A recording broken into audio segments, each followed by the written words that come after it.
ယခုဆုတ်ခေတ်လို့ပြောနေကြပါတယ်ဘုရားသာသနာကွယ်ပြောင်းနိုင်ပါသလားမှန်တယ်ဆုတ်ခတ်ဆိုတာဆုတ်ယုတ်လာတဲ့ခေတ်ဟာခုမှစားတာမဟုတ်ဘူးကောရမဘုရားမပွင့်ငင်ကလေးကလူ၄ယောက်မှာ၃ယောက်ကတရားပြက်ပြီးတော့တယောက်ပဲလူကောင်းကြံတဲ့ခေတ်ဒါကလိယုကဆုတ်ခတ်ကာလလို့ခေါ်တယ်၄ယောက်မှာ၃ယောက်ကအဆိုးတယောက်ပဲအကောင်းရှိတယ်အဲ့ဒီခေတ်ကာလဆိုတာဆုတ်တယ်ဆိုတာဘာတွေဆုတ်လာတော့လို့ပြောမယ်ဆိုရင်ကိုချင်းတရားတွေဆုတ်တာနံပါတ်1ကိုချင်းတရားတွေပြပြလာသည့်အတွက်ကြောင့်ရာသီဥတုတွေပြပြလာတယ်တိတန်တွေရာသီဥတုပြပြတဲ့ပုံမှာဒီမြေဩဇာတွေခန်းချောက်လာတယ်မြေဩဇာခန်းချောက်တဲ့ပုံမှာစိုက်ပျိုးတဲ့တိနံတွေကလည်းအစီဩဇာတွေရုပ်ထရောလာတယ်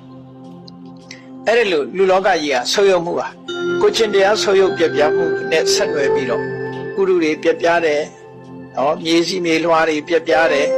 နောက်ကြတော့လူတွေစားတဲ့သီးနှံတွေရဲ့စီဩဇာရော့တယ်အဲ့ဒါကိုအကြောင်းပြုပြီးလူတွေဟာအသက်တိုးလာကြတယ်ဒါဆုတ်ခေတ်လို့ခေါ်တယ်ပေါ့အဲ့ဒါလို့တစ်ခုနဲ့တစ်ခုဆက်ပြီးတော့ဆုတ်လာဘုရားသာသနာကွဲပြောင်းနိုင်တာပေါ့ဒီတို့ထိမ့်သိမ်းကာကွယ်ချရပါမည်ဒီထိမ့်သိမ်းကာကွယ်ရမှာတော့မိမိရဲ့လက်ရှိဘဝမှာရသော်ဘုရားရဲ့တရားတော်တွေကိုမှတ်သားနိုင်ယူခြင်းကိုယ်တိုင်ကျင့်ကြံကြိုးကိုအထုတ်ခြင်းကိုတသက်တာမှာကိုဘဝတမိုင်းပေးတောင်းလို့ပြောတဲ့အတိုင်းပဲကိုဘဝမှာကိုထိမ့်သိမ်းသွားကြ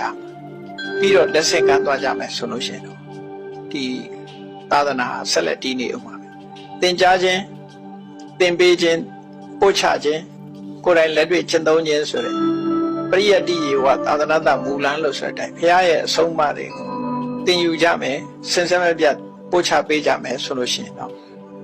ဒီတရားတော်တွေဟာလူတွေရဲ့နှလုံးသားနဲ့စင်စဲမပြတ်ရောက်တော့အဲ့ဒါဆိုလို့ရှိရင်ထိုက်တဲ့လောက်တော့သာသနာ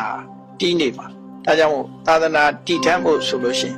မြတ်စွာဘုရားရဲ့အဆုံးအမတရားတော်တွေကိုသင်ယူခြင်းပို့ချခြင်းဟာအခြေခံအကြဆုံးပဲ